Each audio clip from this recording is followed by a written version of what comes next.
فأنا ناصح لإخواني بالصدع بالحق تبيض وجوههم. السكوت في مسألة الحزبية يضرها، فاصدع بما تؤمر وأعرض عن المشركين. سلامي على دماج ورجالها والشيخ يحيى ودار العلم يا سعد بانيها. أن محمدا عبده ورسوله اللهم صل على محمد عبدك ورسولك وعلى آله وأصحابه أجمعين أما بعد.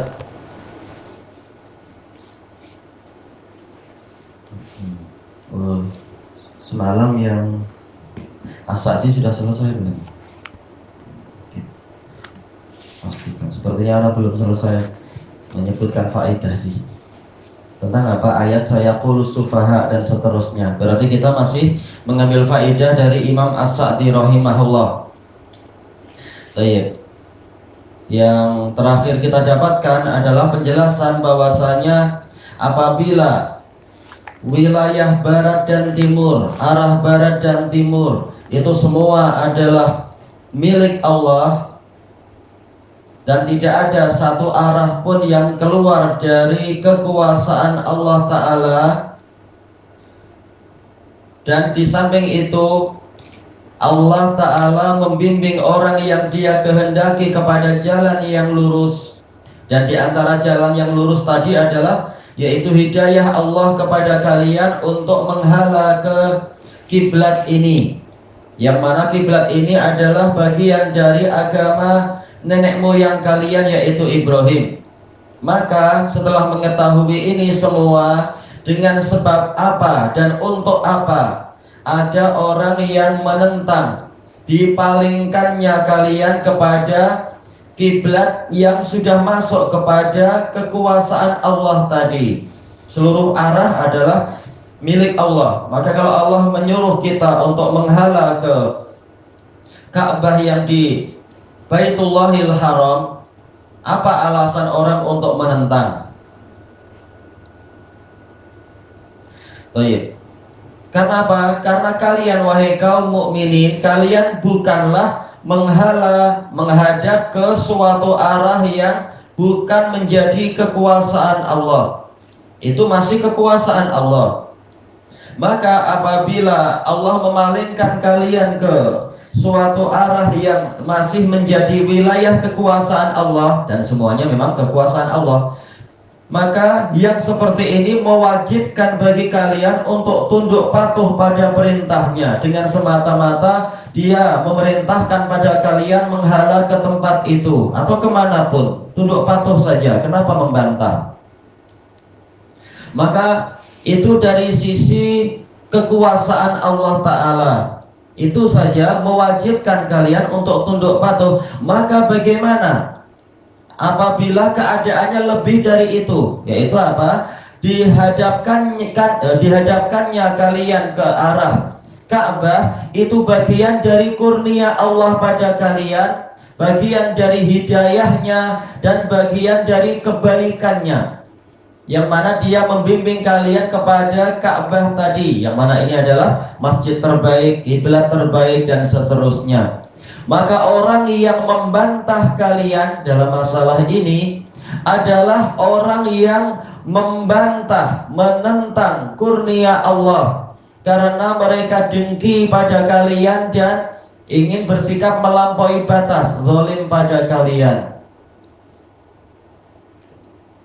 Baik. Kemudian kata beliau, tatkala firman Allah Ta'ala yahdi may yasha'u ila siratim mustaqim, Allah membimbing orang yang Dia kehendaki kepada jalan yang lurus, itu adalah ucapan yang mutlak.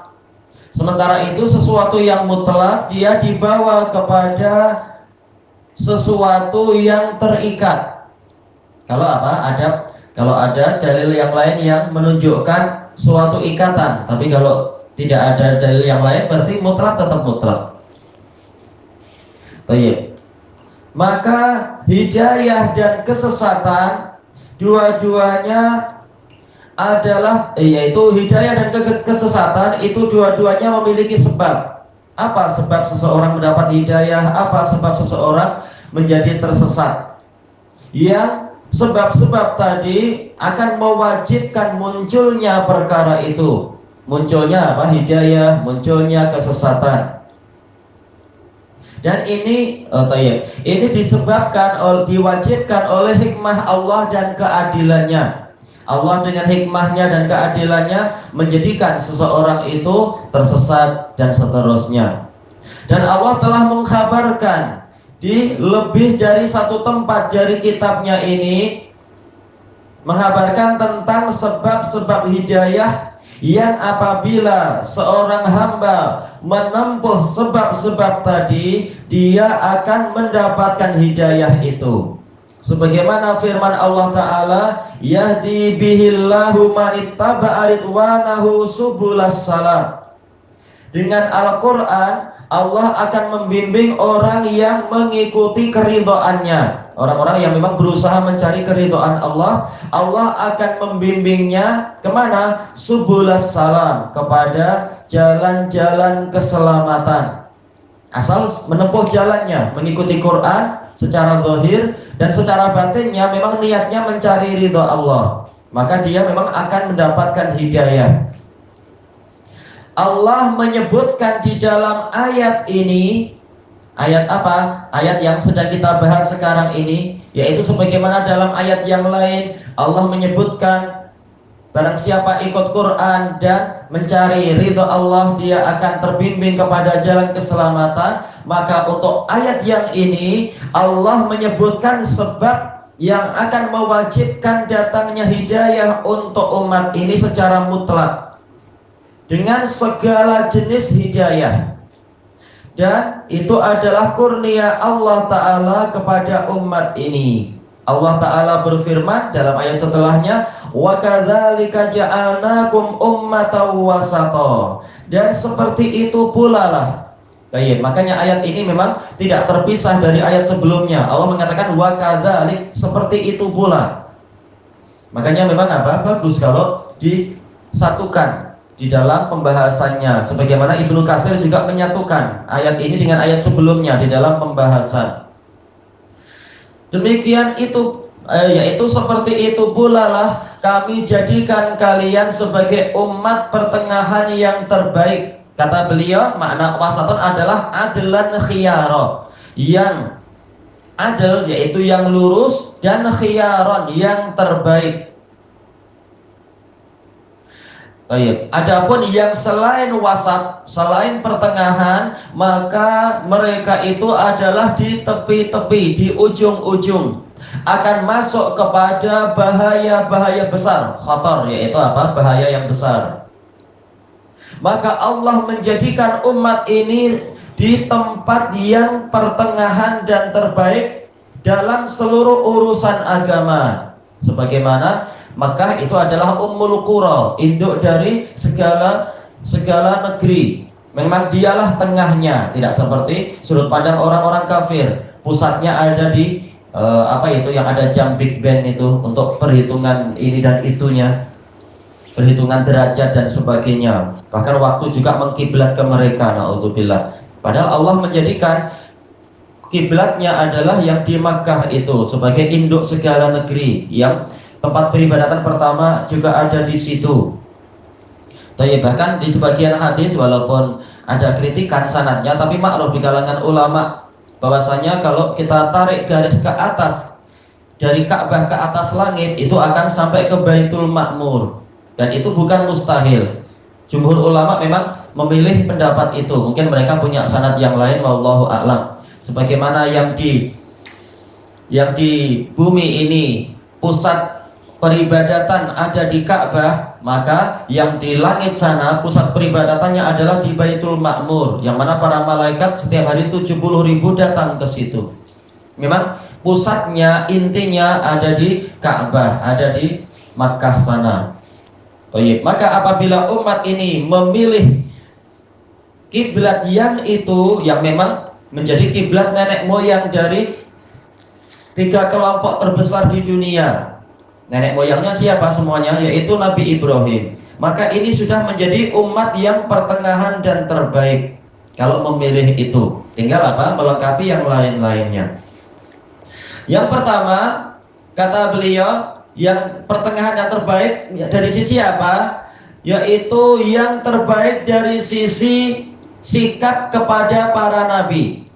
Yaitu umat ini ada di antara sikap berlebihan dan sikap kurang. Kalau sikap berlebihan kepada para nabi itu seperti orang-orang Nasoro. Ma'ruf, Nasoro suka apa? Berlebihan menyembah nabi, bahkan sampai tingkat menyembah. Sementara pihak yang satunya lagi yaitu bersikap kurang, bersikap kasar seperti orang-orang Yahudi yang bahkan menuduh nabi, sebagian nabi anak zina, bahkan banyak nabi yang mereka bunuh, nabi yang lain disihir, dilukai dan seterusnya itu. Bahkan Nabi Musa yang paling mereka agungkan pun tidak luput dari celaan-celaan mereka. Maka umat ini mereka beriman kepada seluruh nabi dalam pola yang sesuai untuk itu. Tidak didustakan tapi juga tidak disembah. Kemudian yang kedua, umat ini pertengahan di dalam syariat. Tidak melakukan tasdid, yaitu apa? Sikap ekstrim seperti yang dilakukan oleh orang-orang Yahudi dan belenggu-belenggu yang ada pada mereka. Ma'ruf, ketika cara berwudu, cara yaitu apa? Membebaskan diri dari najis adalah dengan cara menggunting kain yang kena najis, kulit yang kena najis perlu dilukai, wajib dilukai dan seterusnya. Demikian pula cara sholatnya adalah sampai 50 kali dan seterusnya yang lain-lain ma'ruf itu. Dan tidak pula syariat ini seperti sikap meremehkan yang ada pada Nasara. Seperti yang disebutkan oleh Ibnul Qayyim di dalam kitab beliau Ighasatul Lahfan min Masayyidis Syaitan, yang mana orang-orang Nasara menghalalkan yang haram-haram, khinzir dan lain-lain pun dihalalkan dimakan. Kalau mau masuk gereja bahkan sengaja untuk menajisi diri sendiri dengan alasan menyelisihi orang kafir, yaitu menyelisihi Yahudi. Ini menyelisihi dengan apa? Hawa nafsu, bukan ikut syariat cara menyelisihi orang kafirnya. Dan seterusnya banyak perkara yang lain. Kemudian yang ketiga, dari sisi kesucian dan makanan, tidak seperti orang-orang Yahudi yang mana di dalam syariat mereka sholat itu tidak sah kecuali di biara-biara, tokong-tokong dan gereja-gereja mereka. Di tempat lain tak boleh. Dan air itu tidak menyucikan mereka dari najis. Makanya caranya seperti tadi, wajib digunting kainnya dan seterusnya. Dan telah diharamkan kepada mereka makanan-makanan yang baik sebagai hukuman terhadap mereka. Nah, Islam tidak sampai seberat itu. Kemudian tapi juga tidak seperti orang-orang Nasara yang tidak meyakini adanya sesuatu apapun yang najis, maka mereka gembira saja kalau dijilat oleh anjingnya, naudzubillah. Bahkan apa? Khinzir yang najisnya mughallathah masuk ke perut mereka, naudzubillah.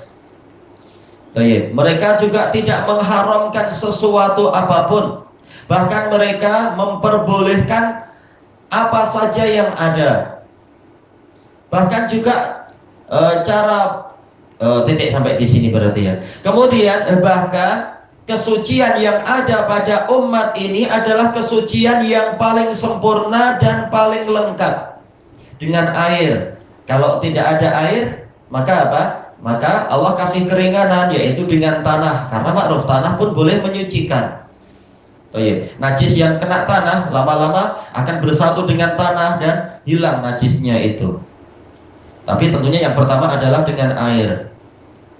Nah, sekarang orang-orang Nasara berusaha untuk merusak pemikiran kaum muslimin. Oh, perlu jimat air. Maka seringkali apa? Di beberapa tempat itu di toiletnya tidak ada air, yang ada adalah tisu dengan alasan jimat air. Ini kita ditipu.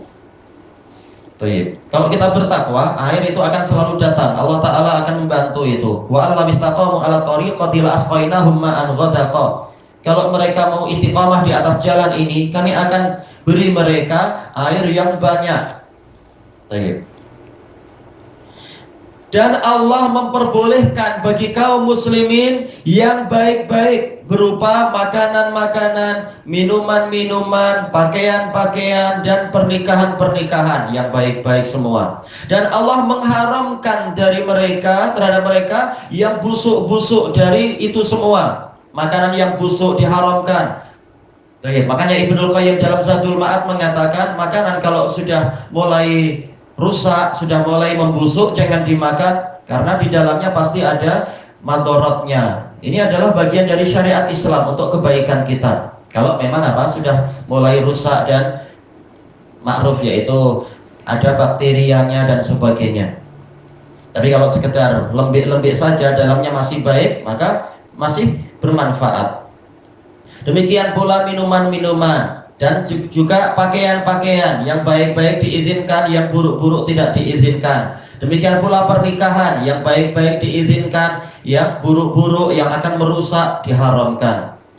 Maka dari itu, maka umat ini memiliki agama yang paling sempurna dan memiliki akhlak yang paling agung, serta memiliki amalan-amalan yang paling utama. Betul-betul dipilihkan yang terbaik. Maka yang memilih murtad, naudzubillah, atau memilih ikut tradisi agama lain, ini membodohi diri sendiri. Dan Allah memberikan kepada mereka ilmu serta kesabaran dan keadilan serta kebajikan yang tidak Dia berikan kepada satu umat pun selain mereka. Maka dari itu umat ini adalah umat wasato, umat yang paling tengah dan paling bagus. Orang-orang yang sempurna, yang pertengahan. Ya, pertengahan. Tidak terlalu ini, tidak juga terlalu itu, tapi yang pertengahan. Agar mereka menjadi syuhada'a 'alan nas, saksi terhadap umat manusia.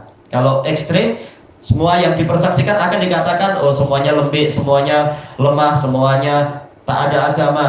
Tapi kalau dia lembik, dia akan bersaksi semua orang terlalu keras, terlalu ekstrim. Nah, ini tak ada gunanya para saksi yang serba tidak adil macam itu. Tapi tatkala yang menjadi saksi adalah orang pertengahan, maka pastilah persaksiannya itu persaksian yang adil. Baik. Disebabkan oleh keadilan mereka adalah dan iktidal, yaitu kesetimbangan, tidak berlebihan dan tidak kurang. Dan disebabkan karena mereka menghukumi dengan keadilan, bukan dengan hawa nafsu, bukan dengan fanatisme, bukan pula dengan emosional. Mereka meletakkan, mereka menegakkan hukum pada umat manusia dari seluruh agama-agama yang lain. Sementara pihak yang lain tidak berhak untuk memvonis hukum kepada mereka, kepada umat ini. Walaupun di dunia mungkin mereka akan memaksakan. Ketika umat ini melemah, maka akhirnya mereka yang mencengkeram umat ini. Tapi secara syariat dan juga nanti di hari kiamat, umat yang lain tidak punya hak sama sekali untuk menghukumi umat ini. Karena mereka kelompok yang tidak lurus, bagaimana akan menghukumi pihak yang lain? Yang lurus tidak layak untuk menegakkan kelurusan. Yang tidak lurus tidak berhak. Yang bengkok tidak berhak untuk menegakkan sesuatu yang sudah lurus. Dia sendiri bengkok. Maka apa yang dipersaksikan oleh umat ini dengan suatu penerimaan, maka dia itu memang akan layak diterima. Kalau umat ini mengatakan, tentunya bukan umat orang per orang yang jahil, yang sekolah di tempat-tempat yang salah itu, tapi apa? Yaitu kalau sampai umat ini ijma bahwasanya sesuatu itu layak diterima, maka memang dia itu diterima di dunia dan di akhirat seperti itu. Baik, kalau umat ini bersepakat bahwasanya sesuatu itu layak ditolak, maka memang perkara itu layak untuk ditolak. Kita habiskan sekalian tafsir untuk ayat yang ini. Kemudian apabila ditanyakan bagaimana hukum yang diterapkan oleh umat ini layak diterima terhadap pihak yang lain, yaitu bagaimana vonis umat ini boleh diterima terhadap umat yang lain,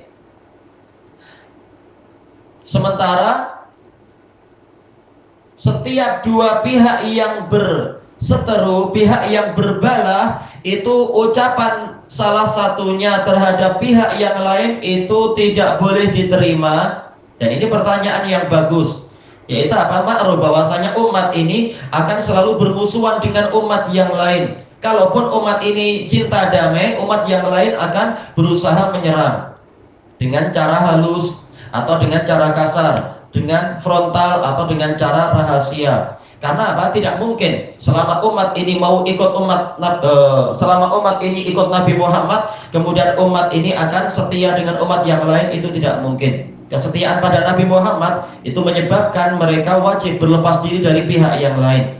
Berarti memang umat ini akan selalu bertentangan dengan umat yang lain. Baik, kalau terjadi pertentangan, bagaimana salah satu pihak layak menjadi hakim? Sementara apa? Pihak yang bertentangan pasti apa? Yang ini mencela yang itu mencela yang ini. Maka bagaimana umat ini ucapannya boleh diterima terhadap umat yang lain? Maka jawabannya, ucapan salah satu dari pihak yang berbalah itu memang tidak boleh diterima terhadap pihak yang lain apabila ada kecurigaan. Yaitu apa? Kalau seorang hakim didatangi dua orang, yang satu mencela yang orang kedua mencela orang yang satu, bolehkah hakim langsung mengatakan, ayo sudah, engkau wahai si Zaid, engkau yang jadi hakim saja? Tak boleh. Jelas hakim akan mengatakan kedua belah pihak sama-sama caci makiannya tidak diterima. Tapi kita akan lihat siapa yang mendatangkan bayinah. Kenapa tidak boleh diterima? Karena ada perkara yang menimbulkan kecurigaan. Boleh jadi yang ini mencela yang itu karena apa? Sudah terlanjur benci atau fanatisme atau salah paham. Pihak yang lain pun seperti itu. Baik, maka pihak yang satu ucapannya terhadap pihak yang lain memang tidak diterima karena ada kecurigaan seperti itu. Jelas kita sebagai hakim, kalau kita sebagai hakim, kita tidak akan menerima ucapan salah satu dari mereka. Dua-duanya sama, saling mencaci. Dua-duanya kita curiga, jangan-jangan ini berlebihan, yang itu juga berlebihan. Baik. Tetapi apabila sudah ada bukti yang jelas bahwasanya salah satu pihak itu memang sangat jujur dan sangat objektif, yaitu apa? Tidak ada kecurigaan, tidak layak dia dicurigai sama sekali. Dia adalah orang yang baik, tidak ada kebencian pribadi atau dendam pribadi, maka ucapan dia adalah ucapan yang wajib diterima.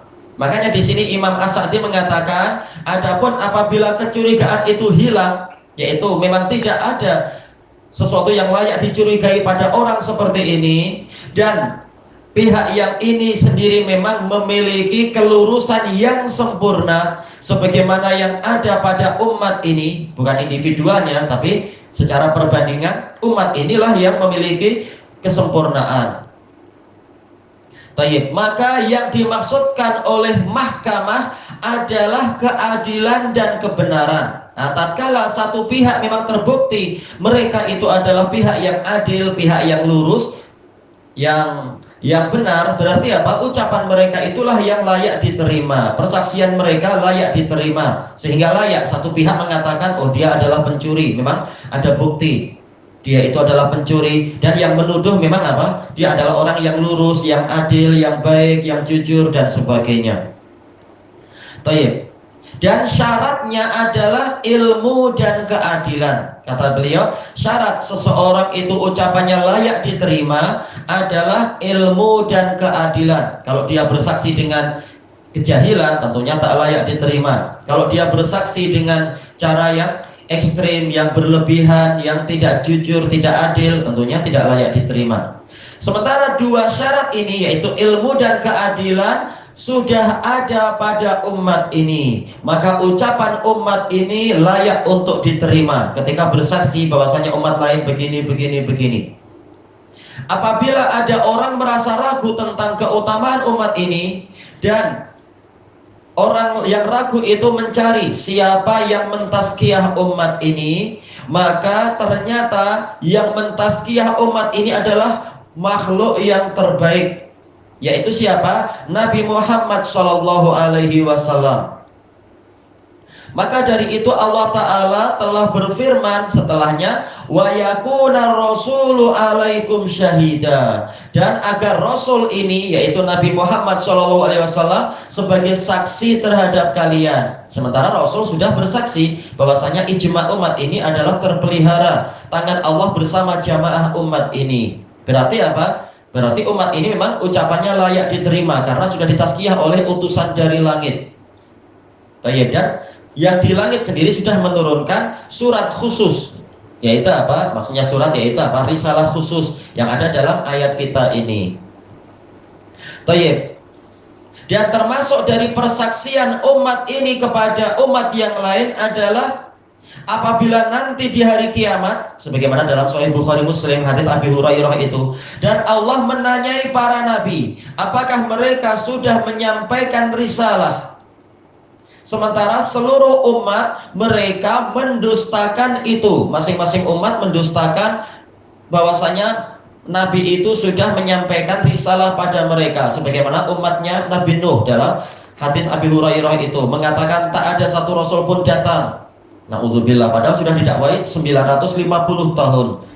Tayyib. Mereka mengingkari bahwasanya para Nabi sudah menyampaikan risalah pada mereka. Lalu Allah meminta persaksian kepada para nabi, lalu para nabi meminta umat ini untuk bersaksi. Sebagaimana dalam hadis itu, ketika Allah bertanya pada Nuh, siapa yang menjadi saksi bagimu bahwasanya engkau sudah menyampaikan risalah? Maka Nabi Nuh mengatakan umat Muhammad. Nabi Nuh percaya pada umat Muhammad walaupun datangnya paling akhir. Karena umat Muhammad, mereka betul-betul apa? Umat yang meneliti sejarah dengan sanad-sanadnya. Mereka adalah umat yang betul-betul memperhatikan tentang biografi masing-masing dari para tokohnya dan sebagainya dengan sanad, bukan dengan dongeng-dongeng yang kosong belaka. Makanya walaupun mereka umat terakhir, tapi pengetahuan mereka paling lengkap terhadap umat-umat terdahulu. Sampai-sampai Nabi Nuh pun menjadikan umat Muhammad sebagai saksi. Tayyib, dan umat ini dikasih tazkiyah, diberi tazkiyah oleh nabinya. Kata beliau, dan di dalam ayat ini ada dalil bahwasanya ijma umat ini adalah hujjah yang pasti. Kalau memang terbentuk ijma. Tayyib. Dan mereka terpelihara dari kesalahan. Ketika apa? Ketika mereka ijma. Karena Allah memutlakkan dengan firman-Nya wasaton. Tayyib. Seandainya ditetapkan bahwasanya umat ini bersepakat di atas suatu kesalahan, tidak mungkin mereka menjadi wasato, menjadi pihak yang tengah, yang lurus, yang terbaik. Kecuali apa? Di beberapa perkara, dan itu wajar. Ada kesalahan, tetapi apa? Tidak sampai terbentuk kesepakatan. Tetap ada suatu kelompok yang menampilkan kebenaran, kalaupun jumhur keliru dalam suatu permasalahan. Dan berdasarkan firman Allah Ta'ala, walitakunu syuhada'a 'alan nas, dalam apa itu? Surat Al-Hajj. Dan agar kalian menjadi saksi terhadap seluruh umat manusia. Ini tazkiyah yang kedua. Dan ada beberapa tazkiyah untuk umat ini di dalam Al-Quran memang.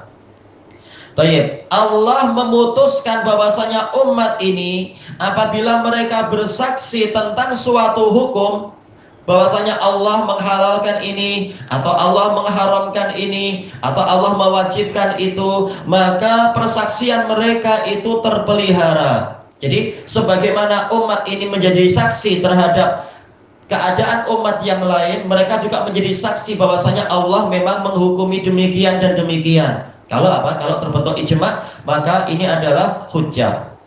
Baik. Dan juga diambil faedah dari ayat ini, yaitu disyaratkannya keadilan, yaitu kelurusan agama di dalam hukum. Dalam menegakkan hukum, orang harus lurus dan adil. Karena ayat ini mengatakan ummatan wasato dan seterusnya. Jadi syarat dalam menghukumi sesuatu adalah dia sendiri adalah muqtadil, dia adalah pertengahan, agamanya lurus. Tayyib. Demikian pula dalam masalah persaksian, wajib orangnya itu agamanya lurus. Jangan apa cari saksi dari kalangan orang Kristen, orang Yahudi, tak akan betul itu. Tapi kalau dalam keadaan terpaksa, dalam perkara-perkara yang memang tidak ada orang Muslim yang jujur di tempat itu, di dunia banyak Muslim yang jujur, tapi di suatu tempat ternyata memang Muslimnya salah pendidikan, sementara masih ada orang Nasoro yang terbukti dia jujur, maka ini keadaan terpaksa, keadaan lain. Baik, sebagaimana di dalam pembahasan apa? Sebagian ayat yang membolehkan itu, yaitu dalam keadaan safar tidak menemukan muslim yang jujur, ya sudah cari saksi yang lain walaupun dari agama yang lain. Tapi itu keadaan yang terpaksa. Tapi hukum asalnya yang layak bersaksi adalah muslim yang jujur. Demikian pula dalam masalah fatwa, tidak layak semua orang berfatwa. Cari mufti yang memang apa? Memenuhi syarat dan seterusnya. Tayyib ilahuna wallahu a'lam. Wa nahwa dzalikan yang seperti itu.